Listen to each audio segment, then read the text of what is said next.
I'm gonna let you know before this video starts. You might hear this punk ass fish tank going in the background. The water probably be annoying, but I'm gonna tell y'all another prison story today. This is about a time that it was the second time somebody tried to rob me. So I made this the video about my first fight in prison, and because dude tried to rob me and shit, and it was my first fight in prison. Well, the second one is weird. It didn't really happen like that. It happened differently, and it threw me off guard. So I was in there just minding my business, man. The first fight happened around, I think, like April, May of 2023 or 22, something like that. The second one happened around October, later on in the year. Well, the second one, it was this big, bald head, greasy ass, tatted up black dude named Greedy. And he lived up to his name. To this day, man, I know where he stays and everything. I'm not going to get too into that. But he was crazy, bro. Like, he was off drugs and shit. And, like, people, he was so unpredictable and so crazy that people was scared of him or, like, didn't want to play with it. Because he could fight. But at the same time, he would do shit like he would poke you up. Like, he didn't care. Like, he would poke you up, go to another deck, poke somebody up, go to another deck, whatever. Well, I had, like, my closest friend in there, my everyday homie, was from Detroit. So I'm going to call him Detroit. Me and Detroit kicked it every day. Greedy was cool with Detroit and always pulled up on him. What's up? What's up, bro? And, man, that dude been talking about me. Ooh. And then Detroit, man, ain't nobody talking about you, bro. And he's like, me and Detroit's having a conversation, and Greedy had peeled back off. Well, then he seen that me and Detroit was cool, and I kicked it every day. So he'd pull up to me sometimes and be like, Did you hear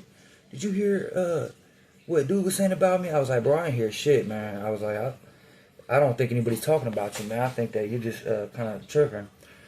Well, and he would pull up on me and shit. I worked in the kitchen. What I would do is, I knew motherfuckers on my deck was hungry as shit. They didn't get no commissary, nothing. So I would be stealing food from the kitchen, bring it back, I'd eat some, and then the leftover shit, I'd be giving it away to people that was hungry. Because that's just the type of person I am, man. I was looking out for the people I fuck with and whoever. If I had extra peanut butter sandwiches and shit, there you go. Well, Greedy knew I worked in the kitchen, and he didn't make no commissary ever. He pulled up on me a few times like, man, I'm hungry, man. You got anything to eat? I was like, I think I got, I got a few peanut butter sandwiches. You want a peanut butter sandwich? Yeah, because at this point, me and him is cool. So I'm thinking, like, like, it ain't shit to give you a peanut butter sandwich. I get commissary. Like, I'm bringing this shit back for y'all. Like, I really don't eat this shit. Only when I work out, it's peanut butter, like. So, and then he kept doing it. And I finally realized, I'm like, this dude does this shit every day. I'm like, and I'm supposed to be cool with him, but, like, now I feel like he ain't really, I feel like he's trying to test me, like, test my heart. So I had a bunch of shit, and he pulled up on me, and he asked me for something to eat. And I was like, I ain't got it right now, even though I did. He was like, oh, all right. And he seemed like he was upset, and then pulled off. And then went and asked somebody else for some food, like, on some bum shit. I'm peeping this shit, I'm like, man, this dude's just trying to get it how he lives, right? So one day, I'm on the phone. I get on the phone talking to my baby mama. We were still together at the time. We're talking, I miss you, baby. How's the kids? And shit like that. Well, all of a sudden, the dude, we was at this time, I was in an open dorm. So it was like racks in this big ass dorm. Well, the dude that slept next to me, he was in prison at this point for 25 years for murder. And he downgraded to go to the prison I was in. He was in a level 4, and they came to where I was, level 2. And there's level 3s there and shit. It was still a fucked up prison. But he downgraded to come to that prison. Well, he slept next to me. We would cook with each other and shit. And we would joke around. We always be talking shit. We wasn't serious, though. He was older than me. He was like my dad's age. And we'd be talking shit to each other. You soft as hell. No, you soft as hell. Hey, what you want to cook tonight? That's what we would do. Commissary day comes. We get commissary, whatever. We get a bunch of shit. Me and him, we get bags. Put it in our shit. Well, like I said, that night I'm on the phone with my baby mama, and we're sitting there talking. I'm talking to my kids, and I'm already emotional. I'm already feeling. Sometimes I'm sitting there, and all of a sudden I'm on the wall phone, and I'm looking over at my bunk because my bunk is not that far from the phones, and right next to my bunk was my homie that did 25 years. I'm gonna call him S. I don't want to expose his real name. So I see S over there, and I see the first dude that I fought, my first fight, like the video that I made, pulled up on him and tried to do what he did, like try to do to me, to S, right? So I'm looking, and I'm on the phone. I'm trying to like keep up the conversation on the phone, but I'm paying attention. And then all of a sudden I see dude that tried to get down on me. He's sitting there and he pulls out a knife. This time it wasn't a battery, it was a real knife. And he's like, bro, him and S get the fucking knife fighting right there in the day room. And S got the motherfucking steak coat on with like extra armor and a pillow and a big ass knife, and they're going at it. The first dude I fought, he didn't get away with nothing. He leaves. I'm like, hey baby, I gotta get off the phone. I'm like, something's going on. She's like, are you alright? I'm like, yeah. And I hang up the phone. I'm on my business. I go over towards like the day room area to watch, to make sure motherfuckers ain't sliding deep on my neighbor, right? I'm looking and I'm telling Detroit, I'm like, you just seen it? He was like, yeah, bro, that shit was wild as hell. Detroit's like, that's wild as hell. They just did that shit in the day room in front of God and everybody. I'm like, what the fuck happened? He was like, he was just trying to get down on him, bro, try to steal his shit, take his shit from him, rob him. I'm like, damn. So I'm watching. Next thing you know, out the left field, Greedy pulls up on me. The one about the peanut butter sandwiches. He's like, hey, bro. He's like, I ain't gonna lie to you, bro. Motherfucker said, I'm affiliated, but I'm not like this deck, bro, is so mixed up. Like, it don't matter. Like, there's no politics, really. It's just, it's a Wild West on this deck. He pulls up, he don't care about none of that shit. And he was under folks. He was a dirty, but he was black. So he was, like, in Indiana, we got dirty white boys. They're under folks. Like, you know what I'm saying? They ride with, like, GDs and shit. He was a dirty. He wasn't a dirty white boy. He was just called a dirty boy because he was a black, dirty white boy, right? Pulls up on, he always be throwing that shit. He be walking around throwing that shit up all the time because they go into, like, with the threes. He pulls up on me out the left field. I'm over there watching S. I'm like, man, if they try to jump him, I'm a just off the strength that I fuck with him, I'm going to go grab my shit, right? So I got this big ass lock in my fucking in my drawers, and I'm standing there and I'm looking, Greedy in my ear. Hey bro, I ain't gonna lie to you. Motherfucker said that if you don't come up with like $15 in commissary right now, you gonna be next. I look at him. I said who? And I'm thinking this is my homie at the time because like not my homie, but we fuck with each other because we did for the longest time.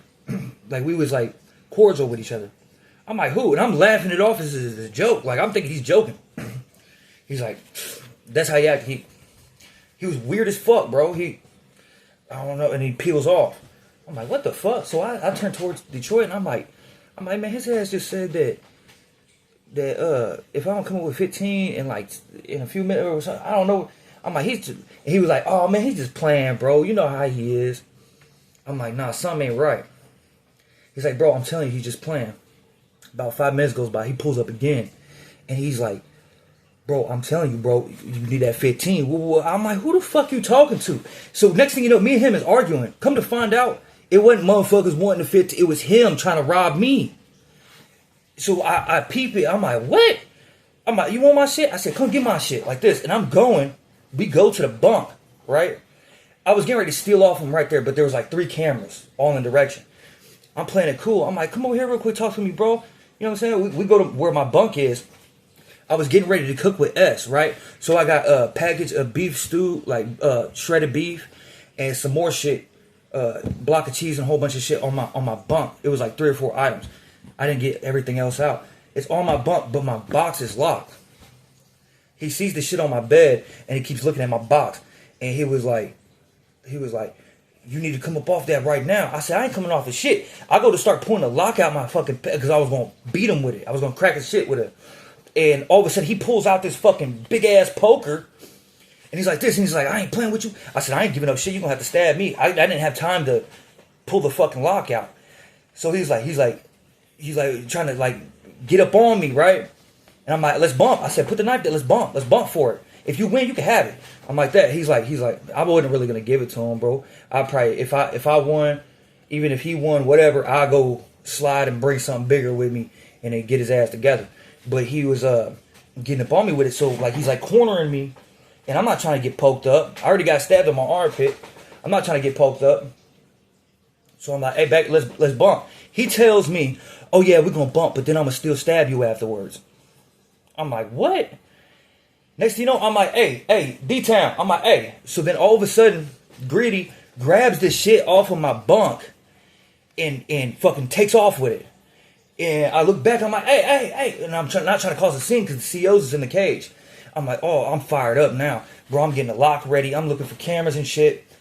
All of a sudden, I go to the register, like where the steel thing is up under the fucking window, like right there on the wall, and I grab a blick, and I put that shit in my pants, and I got the lock.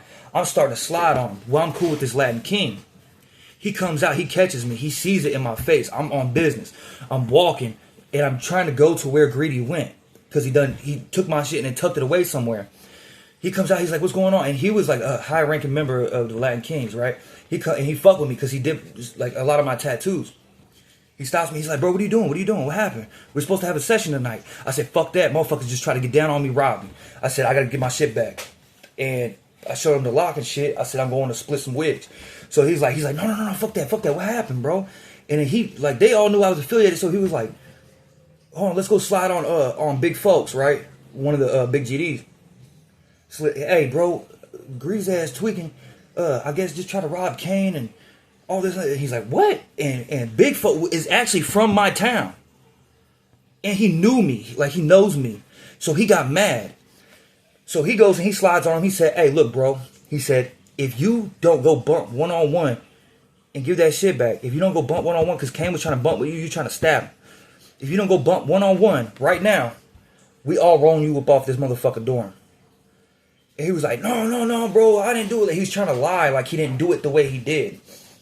And saying that I owed him. I didn't owe him shit. Well, you know, I wasn't no dope. I don't do drugs, bro. So, like, he's trying to say that I owe him. That was a lie. So, he's trying to twist the story, but they know he's a weirdo. So, they're getting mad. Hey, bro, nah, we gonna get up in this motherfucking cell right now. Because I was in the open dorm, there were cells on the wings. I moved into the wings a few times, and yeah, I move around sometimes. Sometimes I'll be getting bored where I'm at. But at this time, I'm in the open dorm. And so, they moved the bunk beds in the cell to the back wall, like turned it around, put it to the back wall, set up like basically a fucking arena. And I got like 3 GDs. I got like a Latin King and like 2 Bloods, like standing there, like backing me. They're like, we fuck with Kane. Kane's solid as hell, and you ain't about to do what you just did and get away with that shit, bro. Either bump with him or you getting the fuck up off this dorm, and we gonna poke you up and put you in the motherfucking infirmary right now. He was just like, oh, I ain't giving shit back, but I'll bump with him. So then my boy Detroit pulls up on me. He said, hey, man, he ain't trying to give you shit back, but check this out. Once you go in that cell and bump with him, I'm going to slide on because I know where he put it.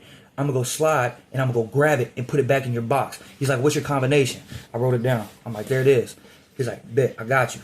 I'm like, cool. So we go into the cell. Because if he didn't go get my shit back, I would have had to slide. After we bump, I have to slide on him anyway and pop him with the lock or poke his ass up anyway. So all of a sudden, we go in the cell, we get ready. Bro, I wrap my wrists up because a lot of people don't know this. When you fight, the gloves don't matter. It's the wrist. You support your wrist. You put wraps on them. I learned that. So I wrap my wrist and I put working gloves on. So I had stability and I had gloves on to, you know what I'm saying, get the job done. We go in there and I'm talking about this dude at the time. I wasn't huge, but I wasn't small, but he was pretty big. And they was like, all right, y'all ready? And Big Folks is in between us, and he's like, y'all ready? Well, I'm sitting there, and I'm like, yeah, I'm ready. I'm looking at Big Folks, and then here comes Greedy around him and pops me in my shit. And I'm like, boom. I'm like, whoa. It didn't really hurt, but it shocked me. It like kind of like rattled me a little bit. So I'm like this. I'm starting to guard up here, and I'm backing up like this, and he comes with another one. Boom. And I'm like this. So he paps me up. I ain't gonna lie, he papped me up, bro. I got into the corner. It caught me off guard. And boom, boom, boom, boom. And I'm like this. I'm blocking, trying to weave, and I push him, and he goes back. And then big folks is like, man, hey, bro, what you on, bro? You just reached around me? He's like, I should violate your motherfucking ass. You just reached around me like that, did that, right? Well, then all of a sudden we go at it again. I get a few off on him. But he's fast for how chunky he is. And I ain't gonna, he lumped me up a little bit, and I got a few on him. And I wouldn't say that he whooped me. I think he got the best of me, you know. I think that he did. But I put it down on him too, but I think that he got the best of me. I ain't gonna lie. And I was upset about it. My pride was hurt. I'm like, damn. I'm like, this motherfucker went and tried to rob me and then got the best of me. My pride was hurt. But everybody was like, bro, this is prison. It don't matter. As long as you fight and stand your motherfucking ground, it don't matter. It was like, bro, like, it don't matter if you can fight. Can you or will you? You know what I'm saying? It's not can you fight, it's will you fight. And I did. And motherfuckers made an announcement after that. And they was like, man, hey, anybody try to pull that bullshit on Ken again, bro, we poking you up and you getting the fuck up out of here, bro. I was too respected for that. Next day comes. This dude is so paranoid, Greedy is. I'm laying in my rack all night with a big ass banger on me. I couldn't even sleep. I'm looking out the cell door because I moved in with big folks because like they was talking about like 4 deep motherfuckers was gonna try to come poke me in my sleep. Big folks like, nah, hell no. Bro, you folks, bro, you come in my motherfucking cell and you stay with me now. So I did, but I'm laying there and I didn't want to be in the cell. I'm like, I mean, it was cool, but at the same time, I'm like, these motherfuckers is really trying to get down on me. And I got the banger on me, and I see Greedy and his homie, his little tweaker homie, walking past the cell all night. And I got the banger on me. I'm like, bro, a motherfucker run up in here, bro, I'm gonna kill him tonight. I know it. There's no cameras in the cell. And nothing happened, but you know, I'm laying there, I'm thinking, man, my pride was hurt and shit, but at the same time, like, I stood my ground, but they was trying to play dirty. So we had to work around that. Well, next day comes, and nothing's really going on. Now, Greedy's tweaking. He's been up for like 2 days off drugs. He's going around, bro, I know Kane's gonna come and poke me up. I know he is. And I know big folks sent him to come poke us up. Well, there was this dude, I talked about him in my old videos. He's a foe, right? A four-corner hustler. We call him Big Foe. Greedy owed him a lot of money. Big Foe goes to take a shit in the bathroom, way at the back. Greedy to check out, to get up out that dorm, because he was scared that I was going to retaliate. He was scared Big Folks was. He was scared that Foe was. He was scared that other people was on him and all this other shit, and that he was going to get killed. He kept claiming people was calling his family and putting death threats and a whole bunch of crazy shit. He grabs a fucking wooden broom and runs up into the bathroom while Foe was taking a shit and starts hitting him with the broom. And then Foe, ass naked, jumps off the toilet with a banger trying to poke him up. Well, he runs out the bathroom, Greedy does, with the broom. And the broom's broke because he was hitting him so hard with the broom. He runs out and he's like, I just hit him with the broom. He's screaming and shit. CEOs come, detain him, take him up out of there, do an investigation, and he had a keep away on the block that we was on. So everybody was just kind of relieved. They were like, man, we're happy this crazy motherfucker is out of here. But now people want to get their get back, and people know his addresses and a whole bunch of shit from the outside. Motherfuckers knew him. So like, bro, like, I ain't gonna speak too much on it. Like, people was like plotting on the get back and shit. He PC'd up, and we was still in there doing what the fuck we was doing. And like I said, bro, when I was bumping with him, my homie Detroit, he's a solid motherfucker. I made a song about him. It's on his page. It's called Free Joe. And man, that was my best friend. Like, hey, bro, he calls me to this day. He calls me every day. Hey, bro, hey, man, what you want, man? You cool? You good out there? Hey, bro, can you call my girl for me? I be calling his girl for him. Like, bro, that's my homie for real. So, like, after that, I started turning up. After that, bro, I had enough. I'm tired of sitting here and knowing I'm affiliated, but trying to go the neutral route and being cool, you know, and just standing my ground. I'm tired of motherfuckers coming at me like that, bro. So I started going hard. I started turning up, poking shit, hitting shit with locks, bro. Crazy shit. I was running with a crew. And even people in the crew wasn't even affiliated with who I was affiliated, bro. We was just a clique, bro. And we'd step on you. And we did it to multiple people. We did it to a dude that was in there graping people. You know what I'm saying? Helicoptered his ass. Got him up out of there. You know what I'm saying, bro? Like, prison's a crazy place, man. But the thing is you got to realize, even if you're scared and somebody pulls up on you and they got a knife or whatever and they're threatening you with it and they try to take your shit, don't go for that. You'll be a target every time. You might as well stop ordering commissary. Bro, I'm a big boy, bro. I like to work out. I like to eat. I'm not going to fucking order commissary no more because these motherfuckers think I'm a hoe. I ain't no fucking woman. You know what I'm saying? I'm not scared.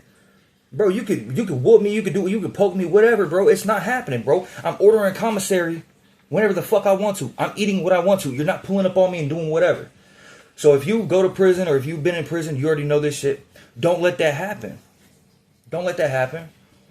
Soon, like, usually if they don't have a weapon, bro, like, you gotta play it smart sometimes, because sometimes motherfuckers will poke you. But I mean, if they're just like, hey man, we'll take off on them, or play it smart, play chess, bro. Get down on them when it's safe for you to. You gotta get the upper hand, you know. But don't let them just take your shit. I ain't never let nobody just take my shit. That Greedy just grabbed my shit off the bed, took off running. I got it back, and we bumped, and motherfuckers got him together, and he got himself together because he ran up in there and checked out on some whole shit, and got taken off the dorm, and he PC'd up, and then later on, motherfuckers was telling me how he was crying in the cage or something. Like they put him, like he got in trouble, he was crying, and motherfuckers they done pulled up on him and said that they didn't want him on the deck because they knew about him. And they was gonna stab him and shit, and he was crying, "Please don't do that to me, bro." Like that's how he was. He thought he had an easy one, bro. I made the whole deck go against him. They went to war over me. I didn't really need it because I was getting ready to go handle it. But my LK homie pulled up. He's like, "Okay, no, we ain't gonna play it like that, bro." I was getting ready to crash out. I was gonna go in with a blick and a lock, bro. Open this motherfucking shit. Open this shit. That's it. That's what was about to happen. He stopped me. We did it the right way. I bumped. It was over with. Got my shit back. And the next day, he got up out of there. After that, like, no more problems. I started turning up. Like, people started like, oh, shit. They gonna slide on us if we don't chill out, you know? Because now I'm with my boys. I'm with my crew. I was done playing that game, bro. I was done playing it. Prison is a nasty place. It's very nasty. It's a very dirty place. You got to play dirty. And I realized that. I didn't want to at first. I want to go home to my kids. I want to go home to my kids and my family, the people I love, the people that... I don't want to sit here and feel like a savage every day. But that's what happens to you. That's what happens to your mind, bro. You go into savage mode. You're in survival mode. Your primal instincts come out. And I let my primal instincts come out. And it got to that point. And now I got out. And my PTSD is even worse because of the shit that I've done in there. Just off of survival. And having my primal instincts come out. It's a fucked up place. I don't think that anybody really should be sent there unless you're a fucking a murderer that really did some heinous shit. Or a child predator. Or anything like that. You know? I mean... Oh, it's fucked up, man. I got a lot of stories like that. You know, fucked up stories. I got stories that I've witnessed that I wasn't involved in. I should make some stories about, make some videos about that. But yeah, man, it's a fucked up place. Anyway, I started house arrest like 2 days ago, man. I'm so shitty. I'm fucking stuck here all day. I don't like this, bro. I like to be out in the car. I like to be cruising and driving, do whatever I want to. Go get something to eat, or I don't know. This shit's stupid. I don't like it. Alright, hope y'all doing good though, man. See y'all later.